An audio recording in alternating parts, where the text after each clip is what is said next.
The fluorescent light above my workbench flickered unsteadily as I tightened the last bolt on Mrs. Henderson's alternator. Ashford Electrical had been my life for 15 years, ever since Dad was gone and left me the business. The smell of motor oil and metal shavings filled my nostrils, familiar, comforting scents that reminded me why I loved working with my hands. My phone buzzed against the concrete floor where I'd dropped it earlier. The display showed Caroline's name, my sister.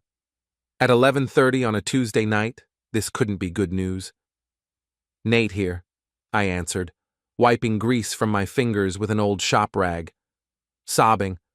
That's all I heard at first, raw, desperate crying that made my chest tighten. Caroline hadn't cried like this since our father's funeral. "Caroline? What's wrong?" "He told me everything." Her voice cracked between words. "Gregory, he confessed. About Renata, about the baby." The wrench slipped from my hand, clattering onto the workbench. "What about the baby?" "It's not yours, Nate. The baby Renata's carrying. It's Gregory's." The words hung in the air like smoke from a house fire. I stared at the alternator in front of me, its copper coils suddenly looking like the twisted remains of something once whole. My wife of 12 years. My sister's husband of 8. The pregnancy announcement that had filled me with joy just 3 months ago. "You sure about this?" I asked, surprised by how steady my voice sounded. "He broke down at dinner tonight, started crying into his meatloaf, saying he couldn't live with the guilt anymore. They've been together for almost a year." I closed my eyes and leaned against the workbench. Renata's recent behavior started making sense. The new clothes she claimed were from clearance sales, the mysterious girls' nights with her friend Sloane, the way she'd started keeping her phone face down during dinner. "What did you tell him?" "Nothing. I just left, packed a bag and came to Mom's. I don't know what to do, Nate. My marriage is over and yours. Mine's been over for months. I just didn't know it yet." The strange thing was, I felt relieved more than angry, like finally understanding why your car's been making that weird noise. You can't fix what you don't know is broken. "Are you okay?" Caroline asked. "I'm thinking." And I was. My mind had shifted into the same methodical mode I used when diagnosing electrical problems. Start with what you know. Test your theories. Find the root cause. Fix it permanently. "Don't do anything crazy, Nate." "Crazy? Caroline, I'm the most rational person you know. I'm going to handle this exactly the way it deserves to be handled." After hanging up, I stood in my garage for a long time, listening to the distant hum of traffic on Route 9. Ashford, Massachusetts, wasn't a big town. Word would spread fast once this got out. Gregory worked at the bank downtown. Renata volunteered at the girls' school. Everyone would know. But they'd know on my terms. I locked up the shop and drove home through empty streets lined with colonial houses and mature oak trees. Our neighborhood had been built in the 70s, back when people believed in things like permanent employment and lifelong marriage. The irony wasn't lost on me. The house was dark except for the porch light Renata always left on. I sat in my truck for a moment, studying the place we'd called home for 8 years. White clapboard siding, black shutters, a red front door that Renata had insisted would make the house more welcoming. Inside, I found her asleep on the couch, one hand resting on her rounded belly. At 4 months pregnant, she was just starting to show. Her auburn hair spilled across the throw pillow, and for a moment, she looked like the woman I'd married, young, beautiful, full of promise. Then I remembered Gregory's hands on that same belly, and the moment passed. I climbed the stairs to our bedroom, each step creaking in a familiar pattern. Renata had been after me to fix those stairs for 2 years. Now I was glad I'd procrastinated. Some things were better left broken. The next morning, I woke before my alarm and found Renata in the kitchen, making coffee with one hand pressed to her lower back. She wore a blue maternity dress I'd never seen before. "Morning," she said without turning around. Sleep okay in the guest room? Fine. You? The baby kept me up. Active little thing. She smiled and rubbed her belly in that way pregnant women do, like they're sharing a secret with the world. I poured myself coffee and studied her face. No guilt, no nervousness, no sign that her husband's sister had just learned the truth about her pregnancy. Either Renata didn't know that Gregory had confessed, or she was a better actress than I'd given her credit for. Any plans today? I asked. Lunch with Sloane. Then I have that appointment with Dr. Morrison. Dr. Morrison, the obstetrician who'd been monitoring Renata's pregnancy, who'd probably noticed that the baby's development didn't quite match the timeline Renata had given me. Medical professionals were trained to spot inconsistencies. Mind if I come along? To the appointment? Renata's coffee mug paused halfway to her lips. Really? You've never wanted to come before? This is different. It's our first baby together. I emphasized the word our just slightly, watching her reaction. Of course it is. Whose else would it be? She laughed, but the sound was forced. But no, I think I'll go alone. You know how you get around medical stuff. I nodded and finished my coffee. Renata was right. I'd always been squeamish around doctors and hospitals, but that wasn't why she didn't want me there. At the shop, I found my employee Danny replacing brake pads on a Honda Civic. Danny Kowalski had worked for me for 3 years, ever since graduating from technical college. He was 25, earnest, and treated me like the older brother he'd never had. Boss, you look like someone stole your lunch money, he said, wiping his hands on a shop rag. Family stuff. Nothing I can't handle. The wife giving you grief again? Danny had noticed the tension between Renata and me over the past few months. He'd made a few comments about how she seemed high maintenance for an electrician's wife. At the time, I'd defended her. Now I wondered what else Danny had observed. Something like that. Hey, you know anything about DNA testing? Danny raised an eyebrow. Like for paternity? My cousin went through that mess last year, cost him $300 in his marriage. How's it work? Simple. You get a kit online or from a lab, swab the inside of your cheek, mail it in, wait a week for results. Why? Just curious. But I wasn't just curious. I was planning. That afternoon, I drove to the CVS in the next town over and bought a paternity testing kit. The pharmacist, a middle-aged woman with kind eyes, didn't ask questions. She probably saw men like me every day, husbands with suspicions, and the need for certainty. Back home, I hid the kit in my toolbox in the garage. Renata never touched my tools. She claimed they were too heavy and complicated, though I'd seen her handle a cordless drill just fine when she wanted to hang pictures. Over dinner, I watched her eat the salmon I'd grilled, noting how she pushed the vegetables around her plate without actually eating them. She'd been doing that a lot lately, claiming pregnancy cravings while barely touching her food. How was Dr. Morrison? I asked. Good. Everything's progressing normally. He says the baby should arrive right on schedule. When's that again? February 14th. Valentine's Day. Romantic, right? I did the math in my head. If the baby was due February 14th, conception would have been around mid-May. I remembered mid-May clearly. I'd been in Boston for a 3-day electrical contractors conference. Renata had claimed she was sick and couldn't come with me. You were sick in May, I said. Remember? That weekend I went to Boston? Renata's fork paused above her plate. Was I? I don't remember being sick. Food poisoning. You said it must have been something from that new Chinese place. Oh, right, that was awful. She resumed eating, but I noticed her hand trembling slightly. I excused myself and went to the garage, where I called the lab number printed on the DNA testing kit.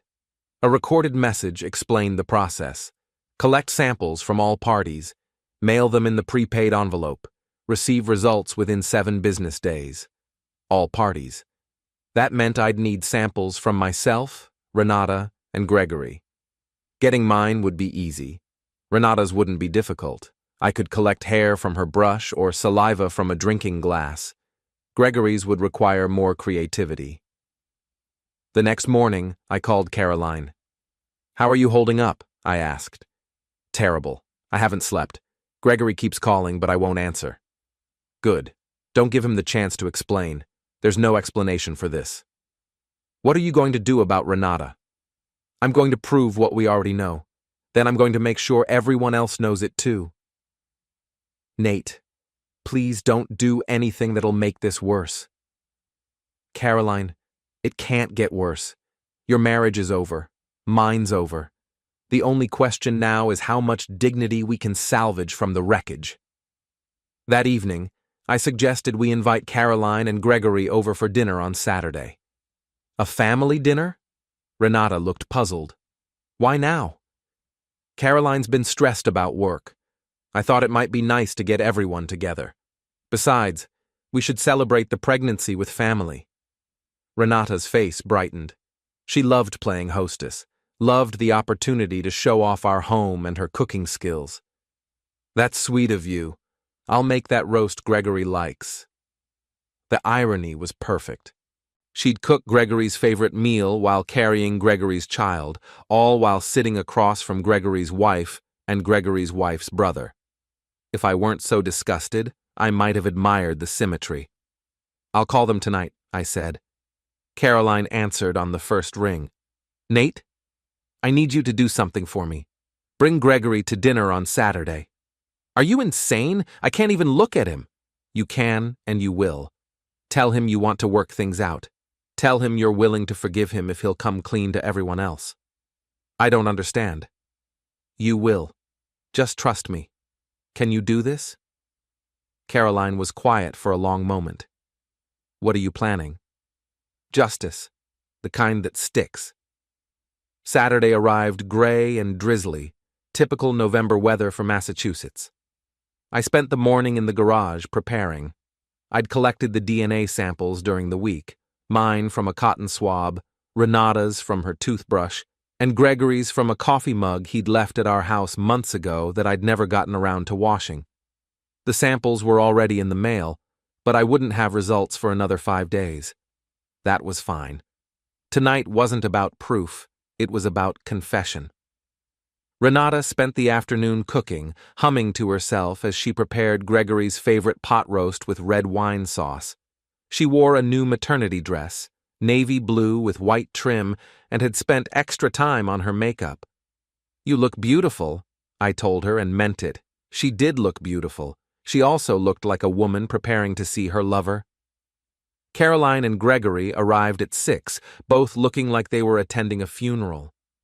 Caroline's eyes were red-rimmed and hollow. Gregory kept checking his phone and avoiding eye contact. "Greg?"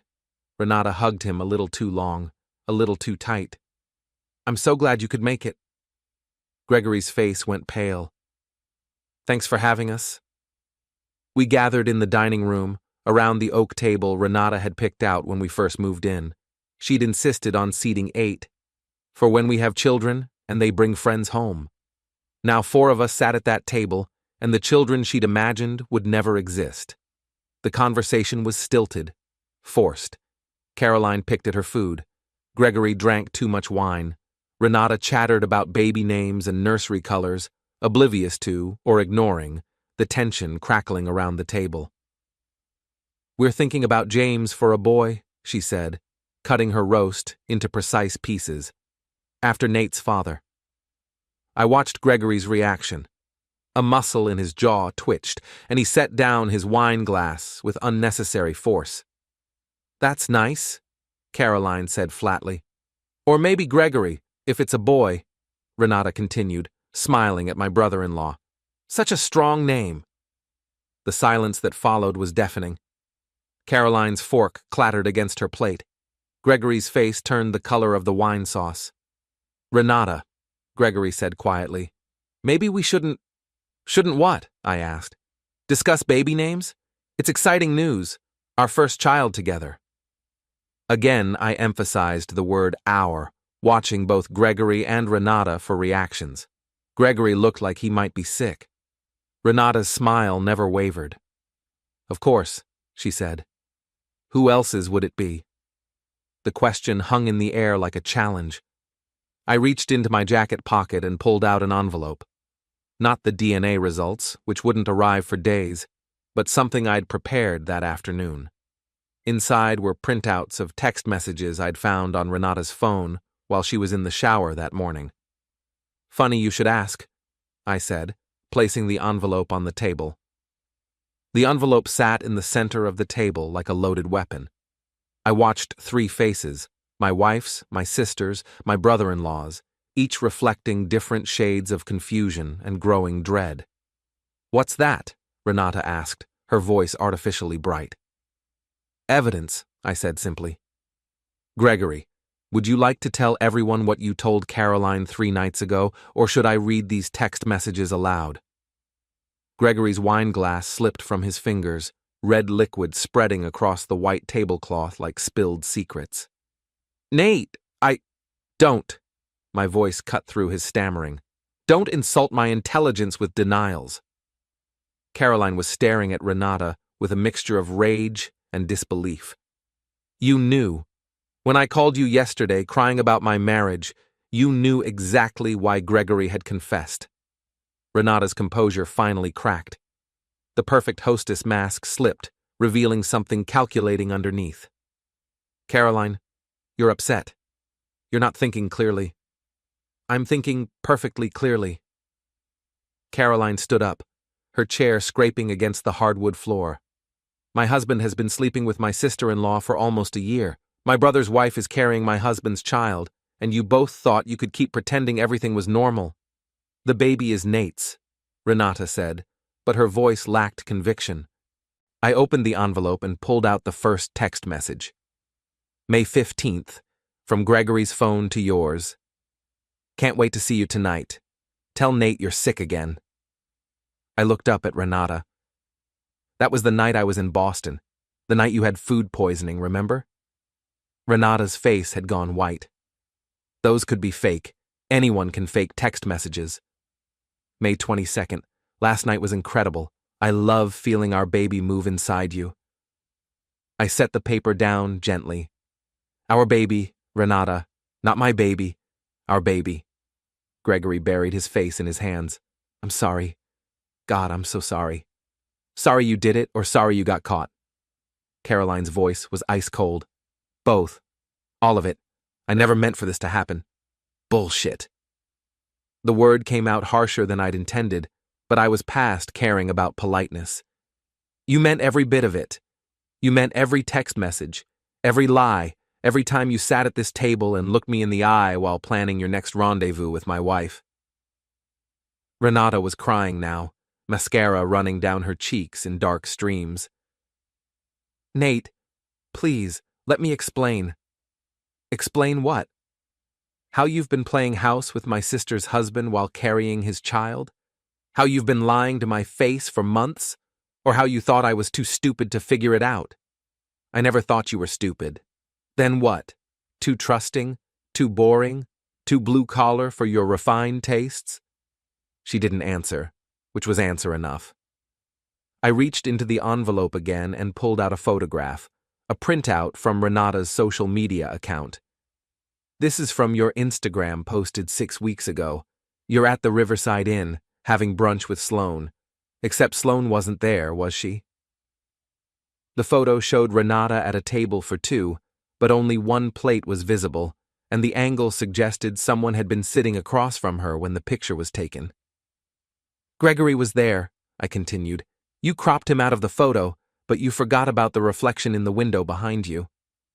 I placed another printout on the table. This one was the same photo, enlarged and enhanced, showing Gregory's unmistakable profile reflected in the restaurant's window. "You're not as clever as you think you are, Renata." Caroline was studying the photographs with the intensity of a crime scene investigator. "How long have you known?" "I suspected for weeks. I knew for certain 3 days ago when you called. but I wanted proof before I did anything about it. What kind of proof? Gregory asked, finally looking up from his hands. I smiled, and it wasn't a pleasant expression. DNA testing. The samples are already at the lab. Results should arrive Wednesday. The silence that followed was complete. Even the grandfather clock in the hallway seemed to have stopped ticking. Wednesday, Renata repeated numbly. Wednesday. Then everyone will know exactly whose baby you're carrying. Gregory stood up abruptly, his chair falling backward. I need to leave. Sit down, I said quietly. I can't do this. I can't sit here and... Sit. Down. Something in my tone made him comply. He righted his chair and sat back down, looking like a man facing execution. Here's what's going to happen, I said, my voice calm and measured. Caroline, you're going to file for divorce. Take Gregory for everything he's worth. The house, the cars, the boat, his retirement fund, all of it. Caroline nodded slowly. I already called a lawyer. Good. Gregory, you're going to cooperate fully with Caroline's divorce proceedings. You're not going to contest anything. You're going to sign whatever papers she puts in front of you, and you're going to do it with gratitude that she's not demanding alimony. And if I don't? Then I'll make sure everyone in town knows exactly what kind of man you are. Your boss at the bank, your golf buddies, your mother. Everyone. Gregory's face crumpled. His mother was 85 years old and thought her son walked on water. The shame would destroy her. As for you, Renata, I turned to my wife. You're going to pack a bag and leave. Tonight. Where am I supposed to go? That's not my problem anymore. You can stay with Sloane, or Gregory, or in a motel. I don't care. Nate, please, we can work this out. Couples counseling, therapy. There is no couple. There hasn't been for months. You made that choice when you decided my sister's husband was a better option than your own. Renata's tears were flowing freely now. What about the baby? What about it? It's not mine. It could be. The timing. Stop lying. I pulled out another piece of paper. This is a copy of your medical records from Dr. Morrison's office. Your due date is February 14th, which puts conception at May 17th. I was in Boston from May 15th through May 18th. You told me you were too sick to come with me. Medical records are confidential. How did you... I called the office and told them I needed the information for our insurance company. Amazing how helpful people are when they think they're doing you a favor. Gregory was staring at the medical records like they were written in a foreign language. February 14th? Valentine's Day, I said. Romantic, isn't it?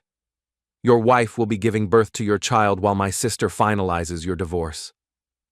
The weight of the situation seemed to hit Gregory all at once.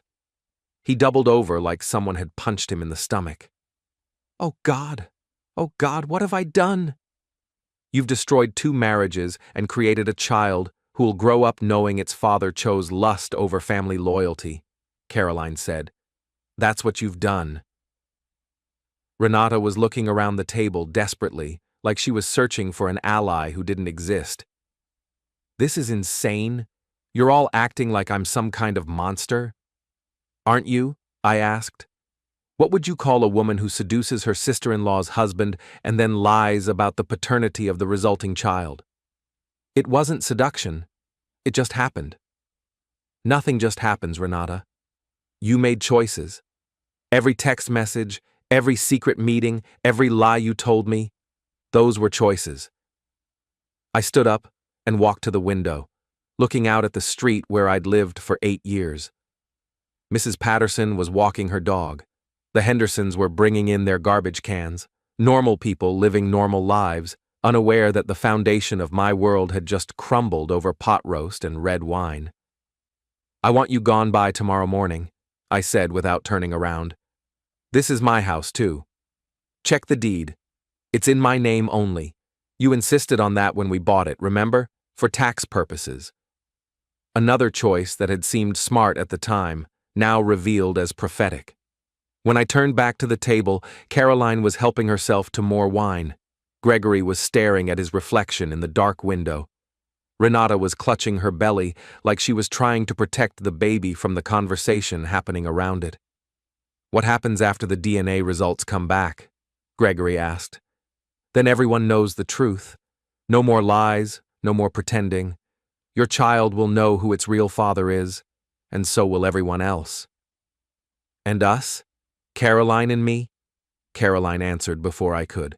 "There is no us. There hasn't been since the moment you decided my brother's wife was more appealing than your own." "I never meant—" "Don't tell me what you meant. Tell me what you did. You had an affair with my sister-in-law. You got her pregnant. You sat at this table every Sunday for months, knowing that baby wasn't Nate's, and you said nothing." Gregory's shoulders sagged. "You're right. I'm sorry isn't enough." "No, it's not." I returned to my seat and poured myself more wine. The evening wasn't going exactly as I'd planned, but it was going well enough. The truth was out. The lies were exposed. The consequences were beginning. "There's one more thing," I said. "Sloane." Renata's head snapped up. "What about Sloane?" "She's been helping you, hasn't she? Providing alibis, covering for your absences, maybe even facilitating some of your meetings with Gregory." "Sloane doesn't know anything about this." "Really? Because I have text messages between you and her too. Want me to read those aloud?" Renata's silence was confirmation enough. "I thought so. Well, Sloane's about to learn what happens to people who help destroy marriages. I'll be having a conversation with her husband tomorrow." "Nate, no. Don't drag other people into this." "I'm not dragging anyone anywhere. You did that when you involved Sloane in your affair. Actions have consequences, Renata. You're about to learn that lesson the hard way." The dinner party was over. Caroline stood first, gathering her purse and coat. "I'm going back to Mom's. Gregory, don't follow me, don't call me, don't contact me at all until you hear from my lawyer." Gregory nodded miserably. "Caroline, Save it. Whatever you were going to say, save it for someone who still cares." She left without another word, the front door closing behind her with finality. Gregory sat at the table for another few minutes, staring at the ruins of his pot roast, before finally standing. "I'll pay for everything," he said. "The baby, Caroline's lawyer fees, whatever she needs." "You'll pay for a lot more than that," I replied. "You'll pay for the rest of your life." After Gregory left, Renata and I sat alone at the table, surrounded by the detritus of our last meal, together, as husband and wife.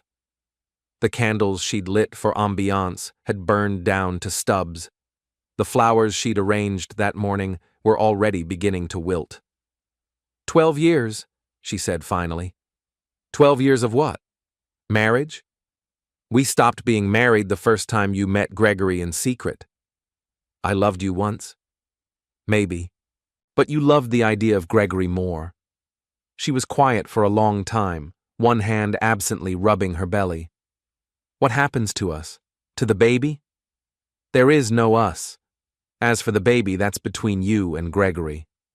I can't raise a child alone. You won't be alone. You'll have Gregory. He's the father. That comes with responsibilities. What if he doesn't want those responsibilities? I looked at my wife, soon-to-be ex-wife, and felt something that might have been pity. Then you'll learn what it means to live with the consequences of your choices. The next morning I woke to find Renata gone. She'd taken 2 suitcases and left her wedding ring on the kitchen counter, next to a note that said simply, "I'm sorry. Sorry." As if 12 years of marriage and a lifetime of trust could be dismissed with 2 words written on the back of a grocery receipt. I called Danny and told him I'd be late to the shop. Then I drove to Sloane's house.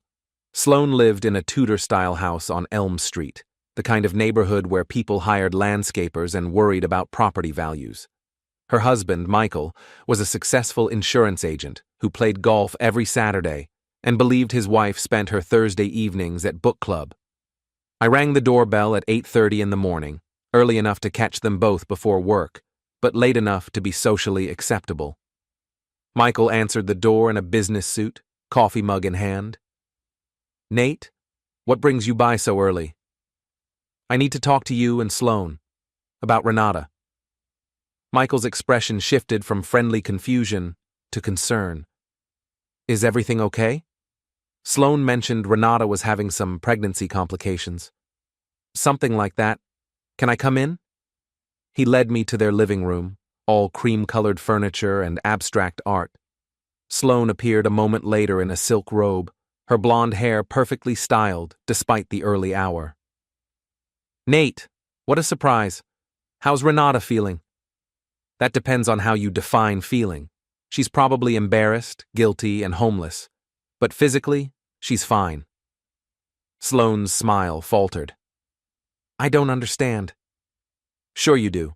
You understand perfectly. I pulled out my phone and showed them a screenshot of text messages between Sloan and Renata. May 20th. Renata to Sloan. Can you cover for me Thursday? Tell Michael you're having book club at my place. Sloan to Renata.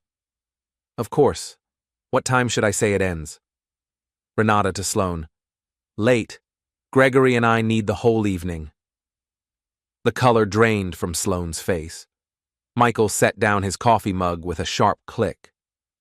Who's Gregory? Michael asked. My sister's husband, also the father of Renata's baby. The silence that followed was broken only by the ticking of an antique clock on the mantel. Michael was staring at his wife like he'd never seen her before. Sloan? His voice was carefully controlled. Is this true? Michael, I can explain. Is it true? Sloane's shoulders sagged. Yes. You've been helping Renata have an affair? It's not that simple. It's exactly that simple. I showed Michael another text message. June 3rd, Sloan to Renata. Booked you the usual room at the Riverside Inn. Told Michael I was shopping with you. This isn't a one-time favor, Michael. This is a months-long conspiracy. Michael was reading the messages with the intensity of someone reviewing a life insurance policy. How many times? I stopped counting at 15, I said. But there are more. Sloan, how could you do this? To Nate? To Caroline? To me? I was helping a friend. You were helping destroy 2 marriages. Sloane's composure finally cracked. You don't understand what it's like being married to someone who works all the time, who cares more about his business than his wife. So you decided to help your friend cheat on her husband? I decided to help her find some happiness. At the expense of everyone else's happiness, I said, including your own husband's. Michael was pacing now, running his hands through his hair. I can't believe this. My wife has been facilitating an affair. Our friends are going to find out. My clients. Your clients don't have to find out, I said, unless you want them to.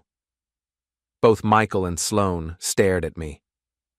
What do you mean? Michael asked. I mean, this can stay between us or it can become public knowledge.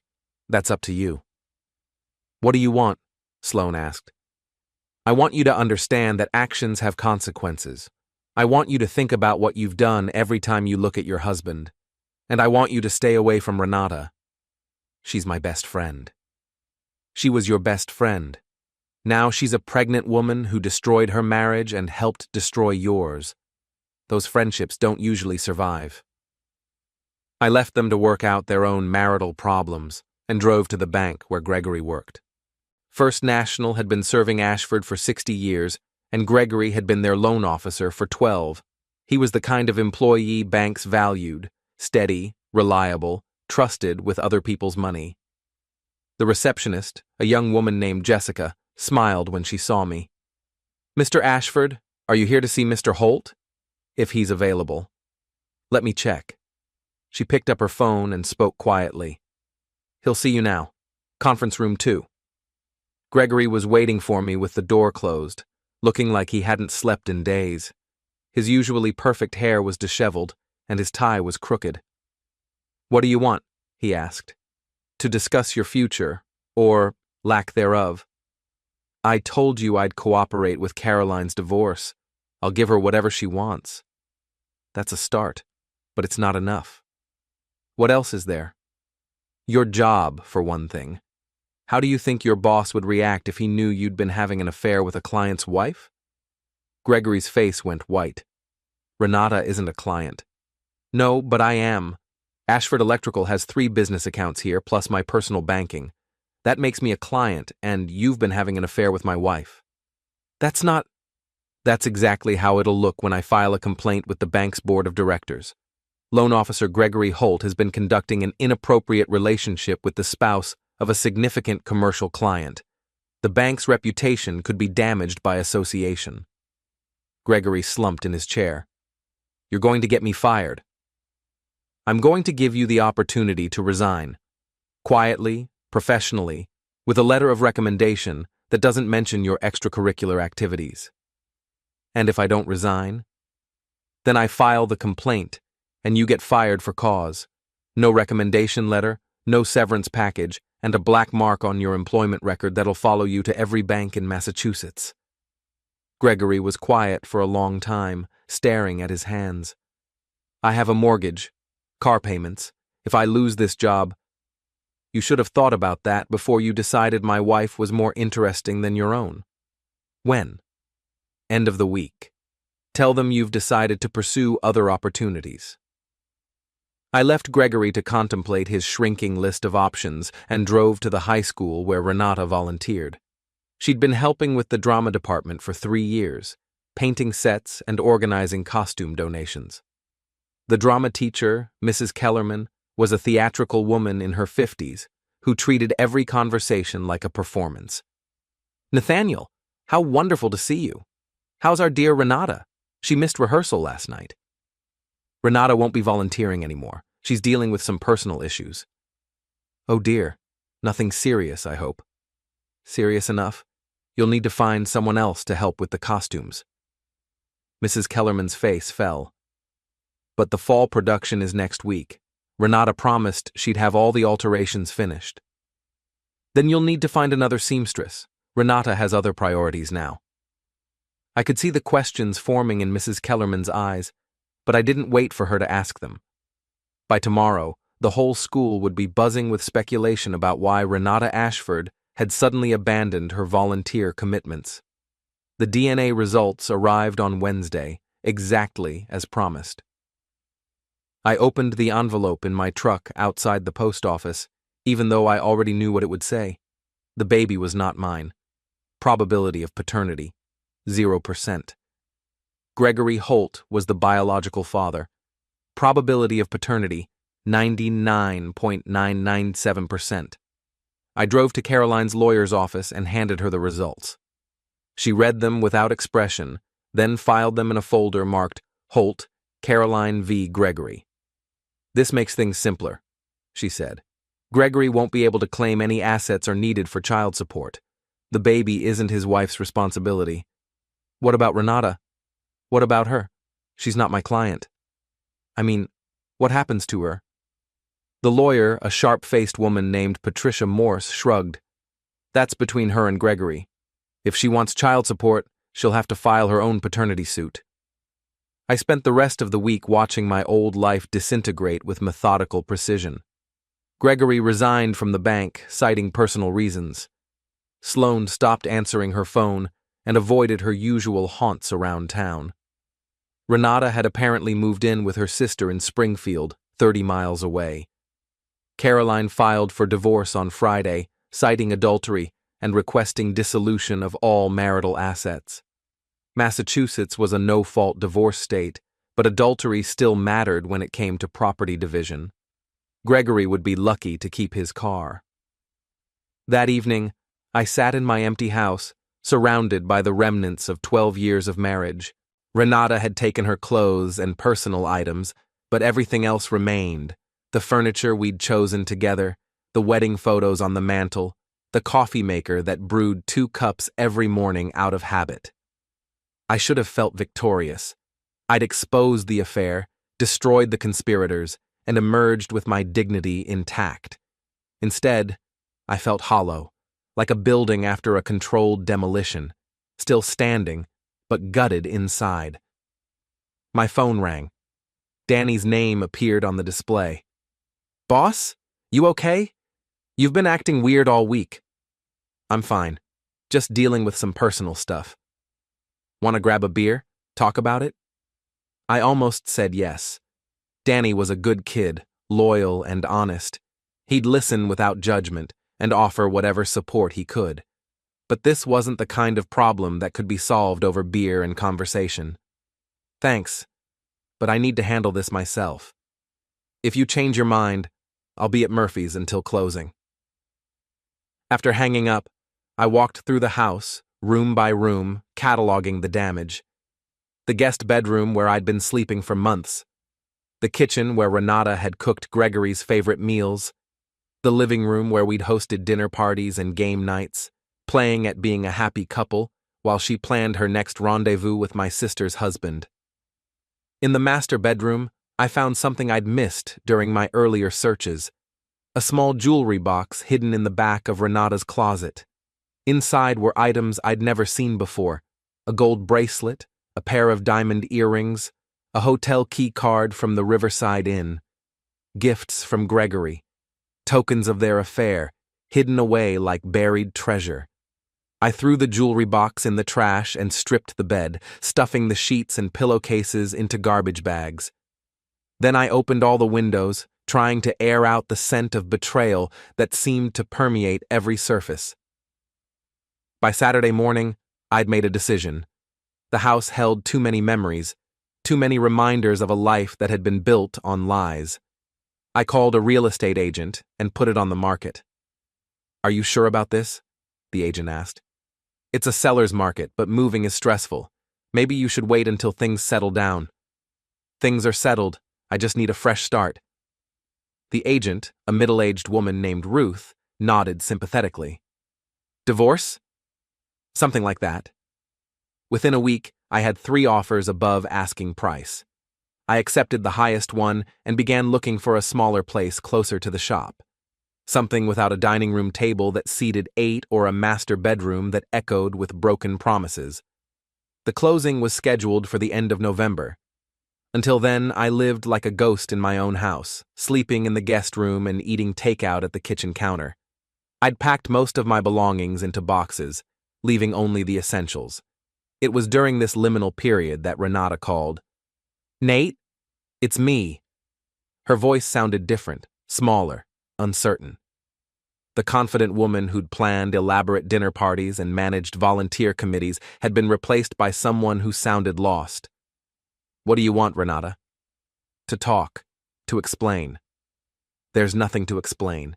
You had an affair with my sister's husband. You got pregnant. You lied about it.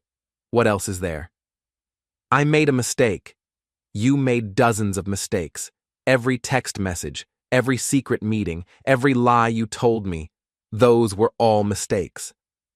"I know. I'm sorry." "Sorry doesn't fix anything." "I'm scared, Nate. I don't know what to do." Despite everything, I felt a flicker of sympathy. Renata was 28 years old, pregnant, and facing single motherhood with a man who'd already proven he couldn't be trusted.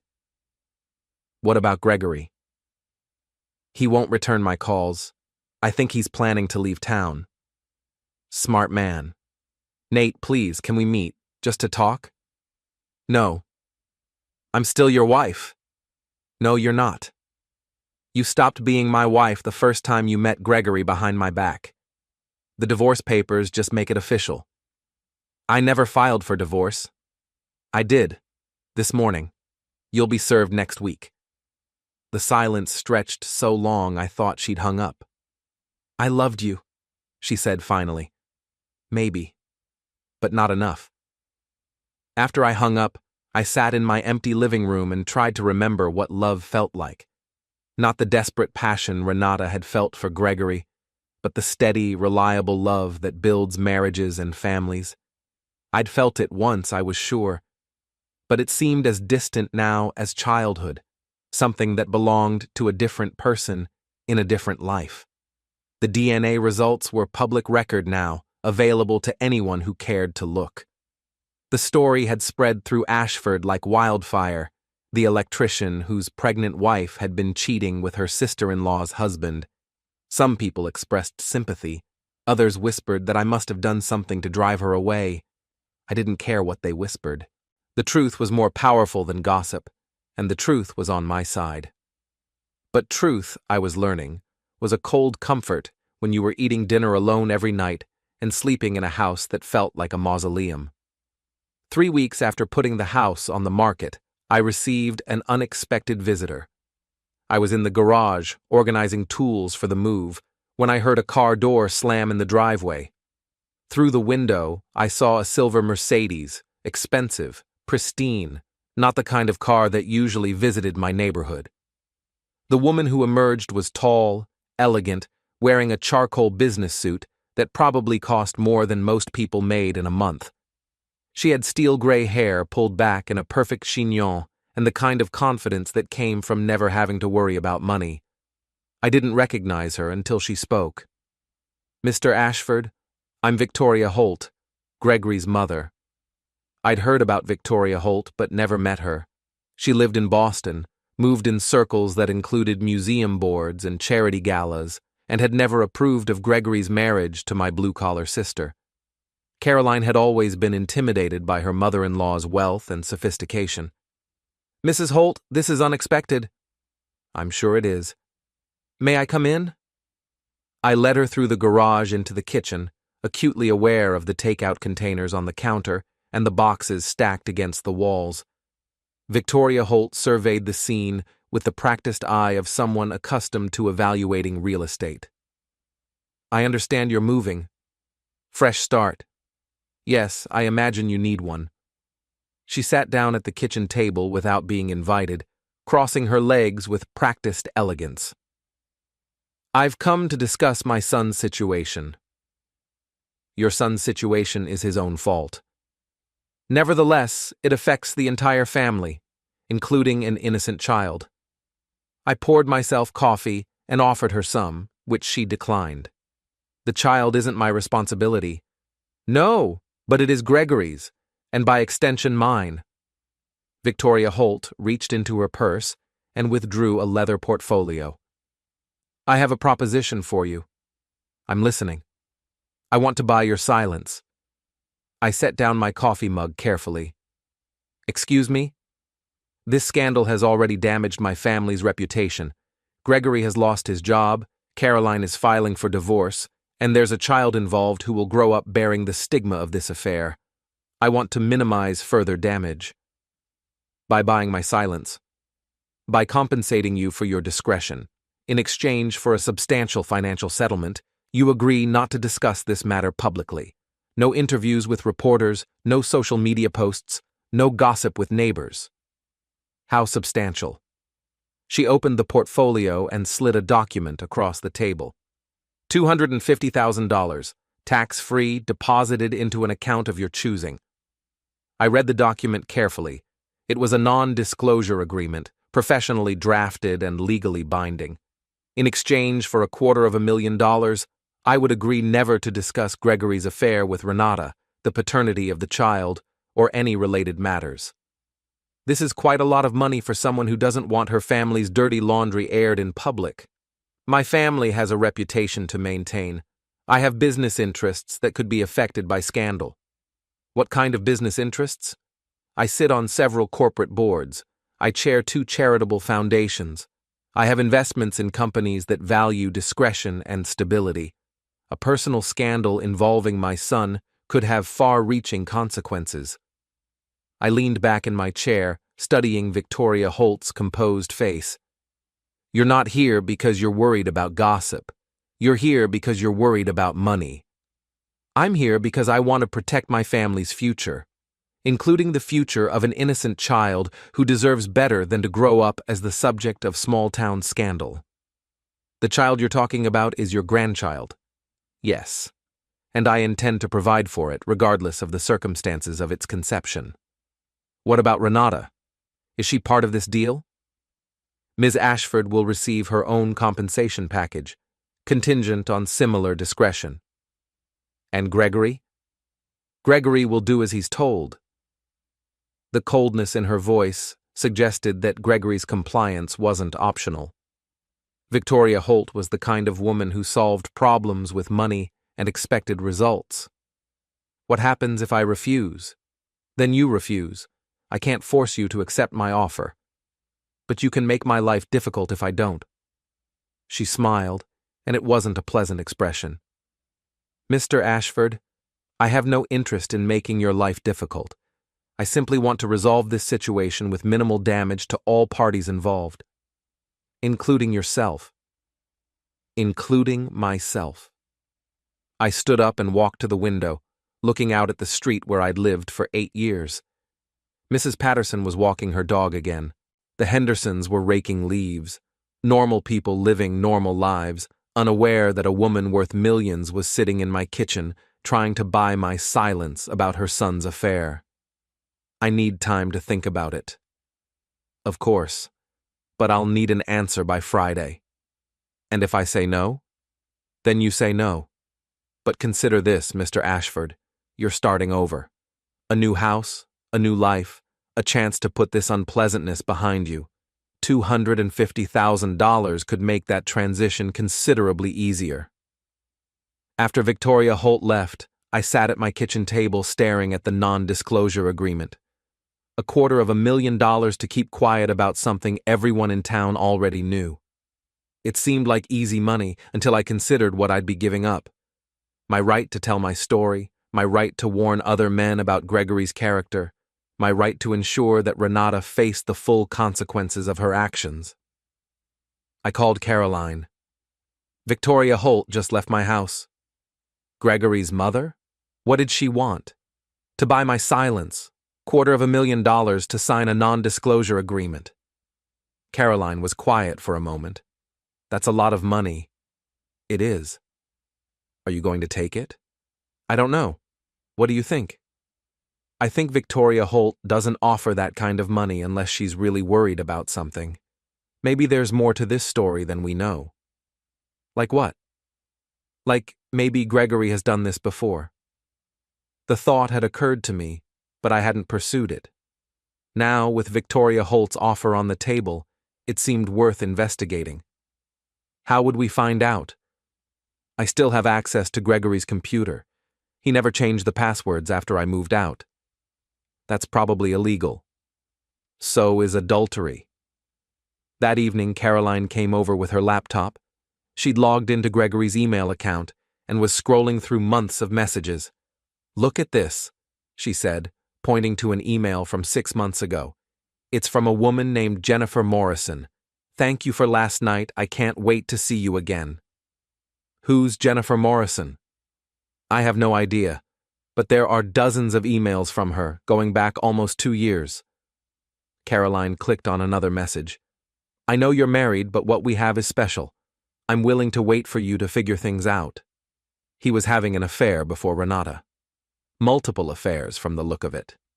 Caroline opened another email thread, this one from a woman named Susan Walsh. This goes back 3 years. We spent the next hour cataloging Gregory's infidelities. At least 5 different women, spanning 4 years of our marriage. Some relationships lasted months, others just a few weeks. All of them involved elaborate lies and careful scheduling to avoid detection.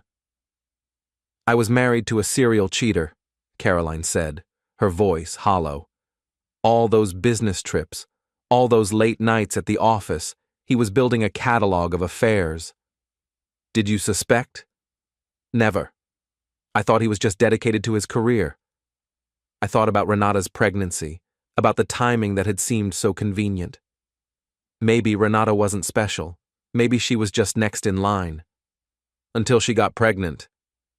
Until she got pregnant and forced his hand. Caroline closed the laptop and leaned back in her chair. This changes things, doesn't it? It changes everything.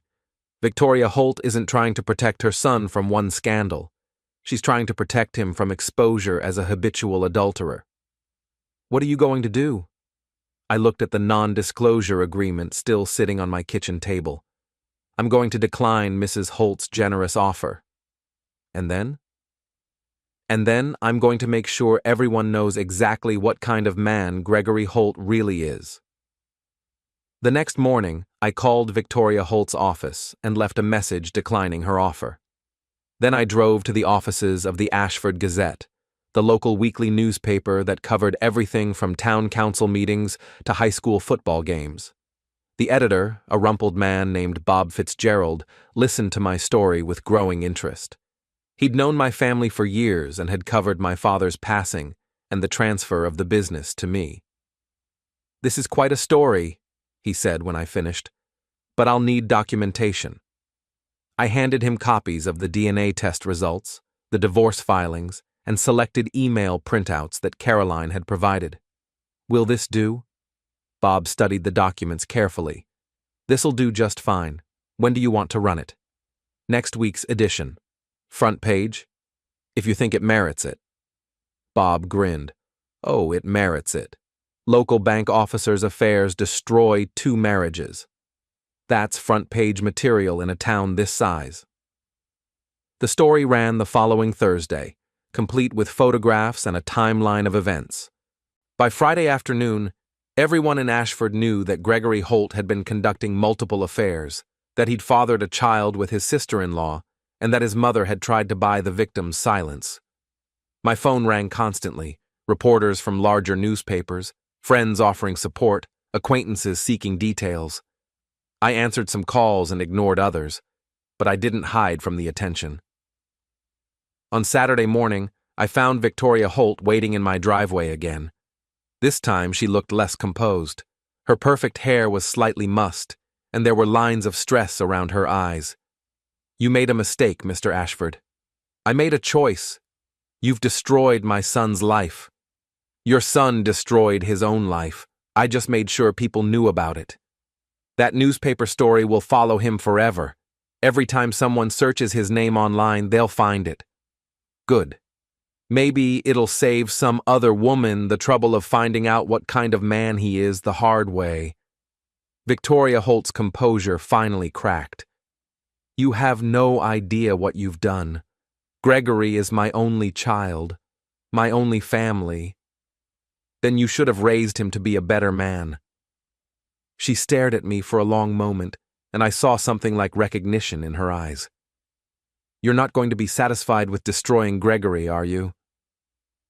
"I'm satisfied with telling the truth." "What about Renata? Are you going to destroy her too?"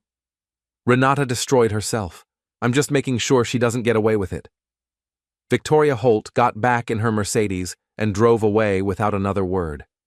I never saw her again, but I heard through Caroline that she'd moved Gregory to Florida, where he was working at a small credit union under an assumed name. The house sold 2 weeks later. I moved into a small apartment above Murphy's Tavern, close enough to the shop that I could walk to work. It wasn't much, 2 rooms and a kitchenette, but it was mine, and it had no memories of Renata or Gregory, or the life I'd thought I was living. Caroline's divorce was finalized in December. She kept the house, the cars, and Gregory's retirement fund. She also kept the evidence of his affairs in case he ever tried to claim visitation rights to the child. Renata gave birth to a daughter on February 15th, 1 day late, but close enough to the predicted date to confirm the DNA results. She named the baby Grace, which struck me as ironic. There had been precious little grace in the circumstances of the child's conception. I never met Grace, never saw Renata again after our last phone conversation. I heard through mutual acquaintances that she was struggling financially, working part-time at a department store while trying to raise a baby alone. Gregory sent child support payments sporadically, when he remembered or when his mother forced him to. The scandal faded from local conversation after a few months, replaced by new gossip and fresh drama. But I didn't forget, and I didn't forgive. Some betrayals are too fundamental to overlook, too destructive to excuse. Spring arrived early that year, bringing with it a restlessness I couldn't shake. My new life had settled into a routine: work at the shop, dinner at Murphy's, solitary evenings in my apartment above the bar. It was peaceful, predictable, and utterly empty of purpose.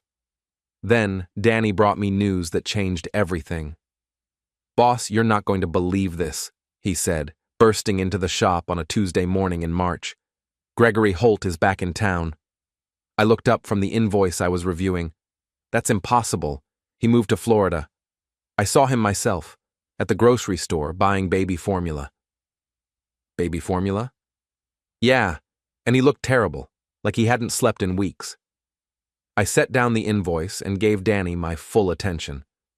"What else did you see?" "He was with some woman I didn't recognize. Blonde, maybe 30, looked expensive. They were arguing about something." "Did you hear what they were arguing about?" "Something about money. The woman kept saying he needed to step up and take responsibility. Gregory looked like he wanted to crawl into a hole." That afternoon, I drove past Gregory's old house, the one Caroline had kept in the divorce. A moving truck was parked in the driveway, and I could see furniture being loaded onto it. Caroline was supervising the process, directing the movers with the efficiency of someone eager to erase the past. I pulled into the driveway and got out of my truck. "Moving?" I asked. Caroline turned, and I was struck by how much she'd changed. She'd lost weight, cut her hair short, and there was a hardness in her eyes that hadn't been there before. "New job in Hartford. Fresh start." "Good for you." I heard Gregory's back in town. "So did I. Any idea why?" "His mother cut him off. Apparently she found out about the other affairs and decided he was too much of a liability. He's broke, unemployed, and desperate." "What about the woman Danny saw him with?" Caroline's smile was sharp as a blade. "That would be Jennifer Morrison. Remember her from the emails? Turns out she's been supporting Gregory since he lost his job, but now she's pregnant too." The news hit me like a physical blow. "Pregnant?" "4 months along. Gregory's been busy since he left Massachusetts." "Does Renata know?" "I doubt it. She's been living in her own little world, playing single mother and waiting for Gregory to come back and rescue her." I helped Caroline load the last of her boxes into her car. She was leaving that afternoon, driving to Connecticut to start her new life as a marketing director for an insurance company. "What about Gregory?" I asked. "Are you just going to let him walk away from everything he's done?" "He's not walking away from anything. He's trapped.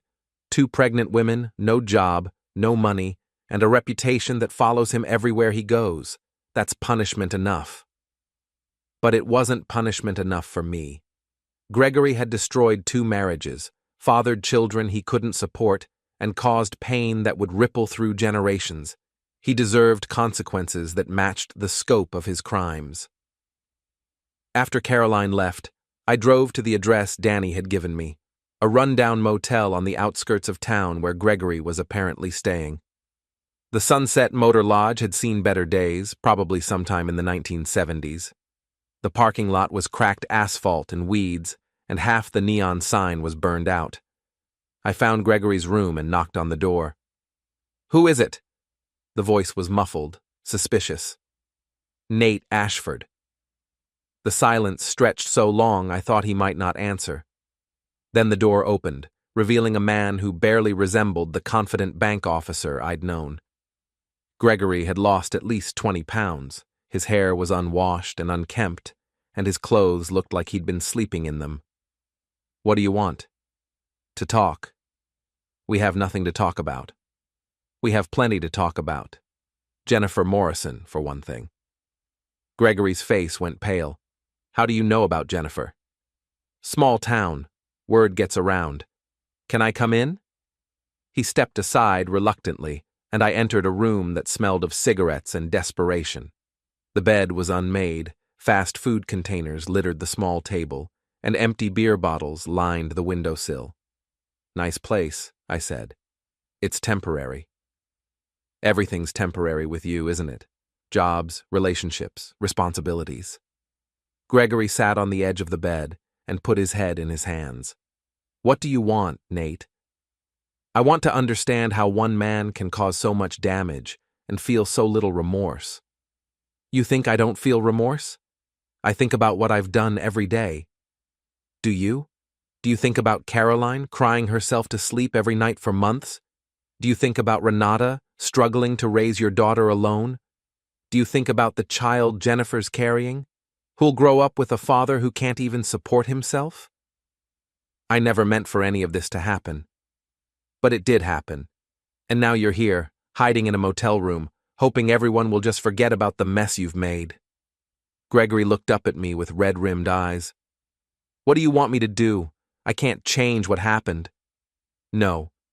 But you can face the consequences like a man instead of running away like a coward. I'm not running away.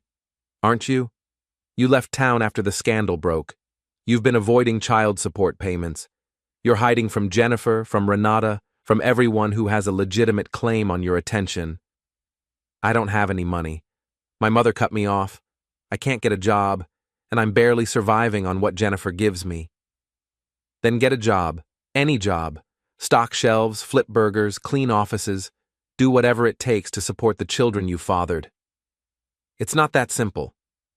It's exactly that simple. You made choices, Gregory. Now live with them.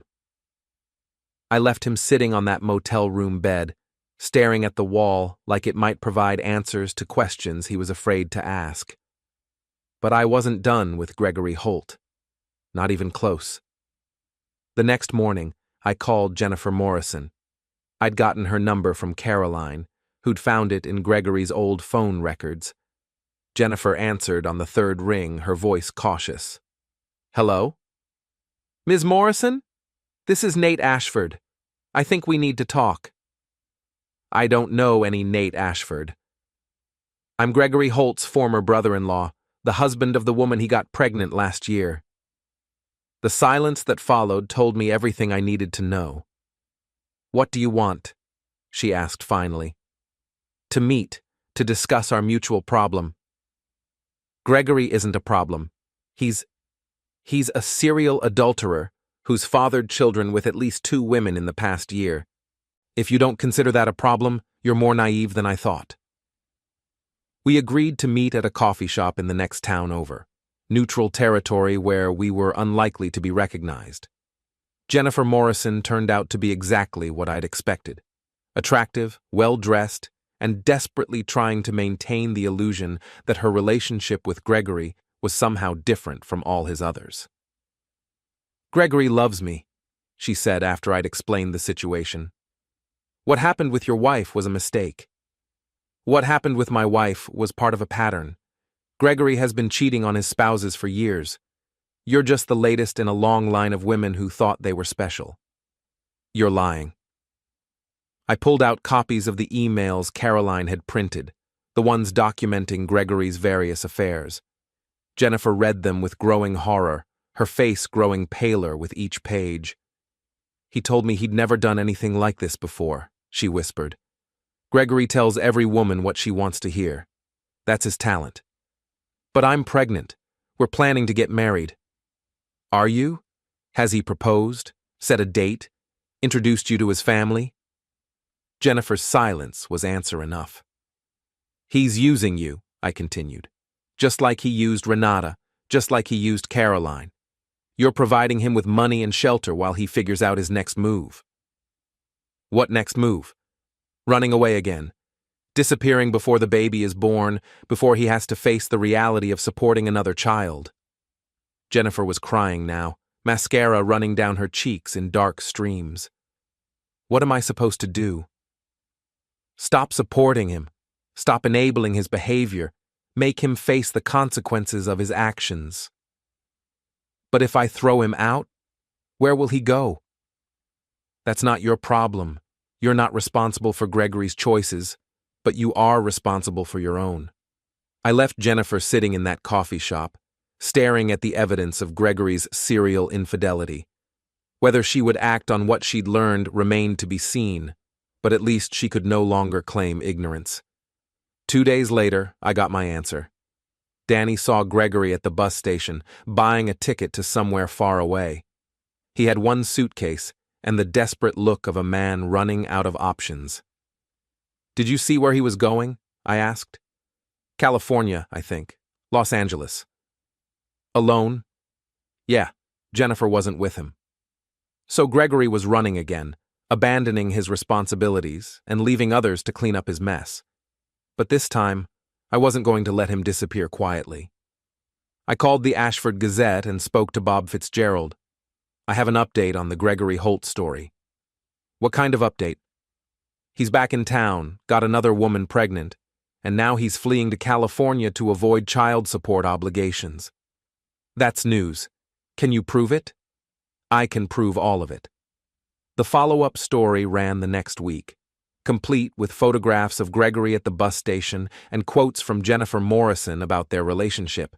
The headline read, "Serial Adulterer Flees Town, Leaves Trail of Broken Families." This time, the story was picked up by larger newspapers and news websites. Gregory's name became permanently associated with terms like deadbeat dad and serial cheater. Any future employer who searched his name would find a detailed history of his infidelities and irresponsibility.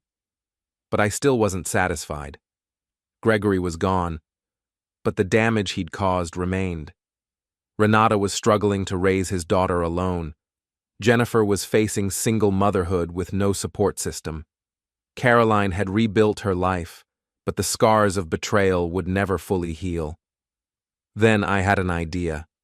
I called Victoria Holt's office and asked to speak with her directly. Her secretary tried to brush me off, but I was persistent. "Tell her it's about her granddaughters," I said. Plural. Victoria called me back within an hour. "What do you want now, Mr. Ashford?" "To discuss your family responsibilities." "I have no responsibilities to you. Not to me, to your granddaughters, the ones your son abandoned." "I don't know what you're talking about." "Gregory has 2 daughters now, Renata's baby and Jennifer Morrison's unborn child. Both of them need support, and Gregory has fled the state to avoid providing it." "That's not my concern." "Isn't it? You tried to buy my silence to protect your family's reputation. Now your son has created an even bigger scandal, and there are innocent children involved."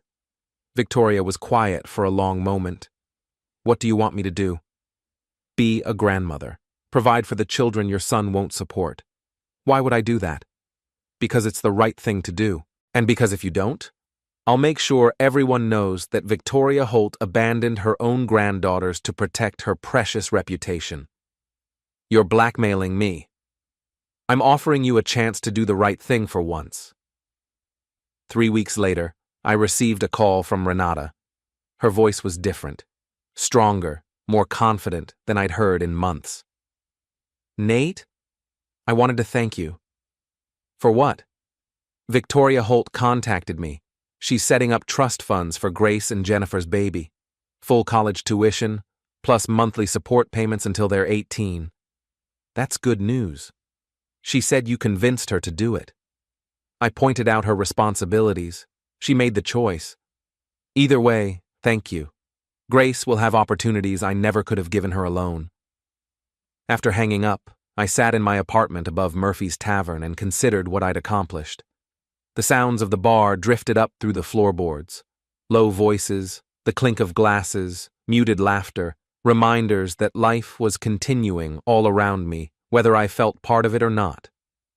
Gregory was in exile, his reputation destroyed, and his future prospects limited. His name had become shorthand for deception, a cautionary tale whispered instead of spoken aloud. His victims were receiving the support they deserved, finally believed, finally heard.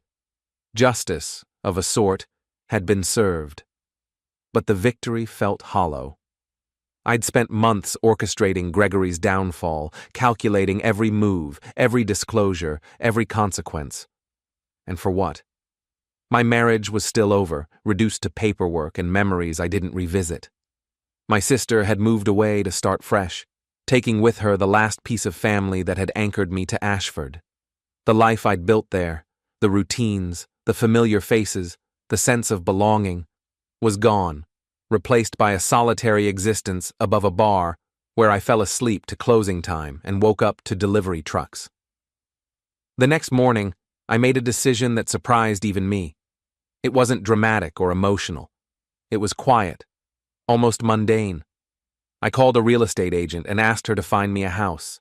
Not an apartment, not a temporary solution, not another place to hide while time passed, but a real home where I could put down roots and build something new. "What kind of house?" she asked, professional curiosity edging into genuine interest. "Something with good bones," I said after a moment. "Something that can be fixed up and made beautiful again." Even as I said it, I realized I wasn't just talking about a building. She found me a Victorian house on Maple Street, built in 1890 and neglected for decades. The kind of place most people drove past without slowing down. The roof leaked, the plumbing was ancient, and the electrical system was a fire hazard waiting to happen. Windows rattled, floors sagged, and the paint peeled in long, tired strips. But the structure was solid, and I could see its potential beneath the decay. I could see myself in it. I bought it for cash and spent the next 6 months rebuilding it from the inside out. I stripped it down to studs and joists, learned its history through scars and shortcuts left by generations before me.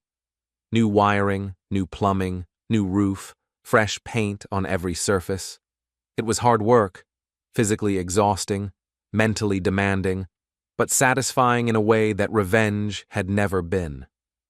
At the end of each day, progress was tangible. You could point to it, measure it.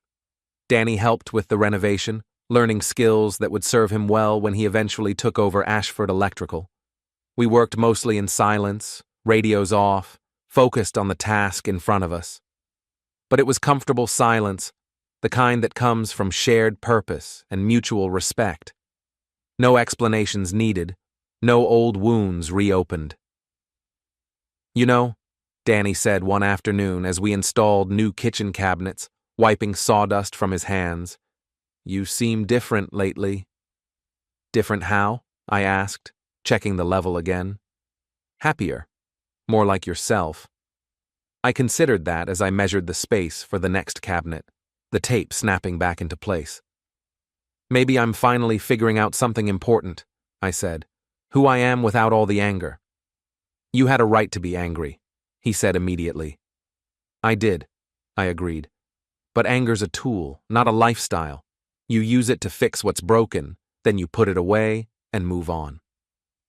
The house was finished by Christmas. Snow dusted the street, lights appeared in windows up and down Maple, and the place finally felt warm in a way that had nothing to do with heating. I hosted a small celebration for the crew who'd helped with the renovation. Danny, a few subcontractors, some neighbors who'd brought coffee and encouragement during the long months of work. People who'd shown up without being asked. As I stood in my new living room, surrounded by people who'd become friends through shared labor and common purpose, I realized something important. Revenge had given me justice, but rebuilding had given me peace. Gregory Holt was yesterday's problem, a chapter in my life that was finished and filed away. He no longer occupied space in my thoughts. The man I'd become, stronger, wiser, more careful with trust, but not cynical about love, was today's reality. And for the first time in over a year, that reality felt like enough. Standing there in my restored house, watching Danny explain electrical theory to one of the neighbors with the confidence of someone who knew his craft, I understood that the best revenge wasn't destruction, it was reconstruction. Building something better from the ruins of what had been broken. Creating a life so full and purposeful that the people who'd tried to destroy it became irrelevant footnotes in a much larger story. The Ashford devastation was complete, but not in the way I'd originally planned. Instead of leaving a wasteland of ruined lives, I'd cleared the ground for something new to grow. And in that cleared space, I'd found not just justice, but redemption. The last thing I did that night, after the guests had gone home and the house was quiet, was to take down the last reminder of my old life. A wedding photo I'd kept in a box, forgotten until now. I looked at it once, remembering the hope and promise it had represented, then threw it in the fireplace and watched it burn. Some things needed to be destroyed completely before anything new could take their place. But once the destruction was complete, once the ground was cleared and the foundation was solid, you could build something that would last. And that's exactly what I intended to do.